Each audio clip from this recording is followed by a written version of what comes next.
ঐতিহ্য কক্সবাজারের পানি খেলা, এটাকে সাংগ্রাই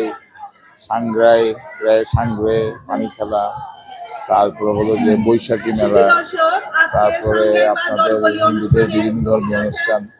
আপনি একটা জিনিস লক্ষ্য করবেন, অন্য যে কোনো সময়ের তুলনায় এইবার কিন্তু অনেক উৎসবের সাথে আমাদের সাংস্কৃতিক অনুষ্ঠানগুলা, আমাদের ধর্মীয় অনুষ্ঠানগুলা পালন হচ্ছে নিঃসংকোচ চিত্তে, কোনো ভয়ভীতি ছাড়া আমাদের সাথে এইসব করছে। আপনারা জানেন যে জাতীয়তাবাদী দল, আমাদের দল, বিএনপি সরকার একটা অসাম্প্রদায়িক সরকার। আমরা একটা রেইনবো নেশন চাই, জাতি ধর্ম বর্ণ নির্বিশেষে সমান মর্যাদায় আমরা যাতে এই দেশে বসবাস করতে পারি।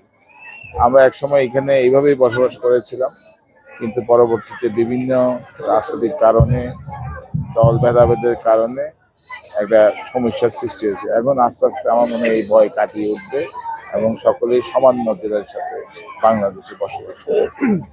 ধন্যবাদ।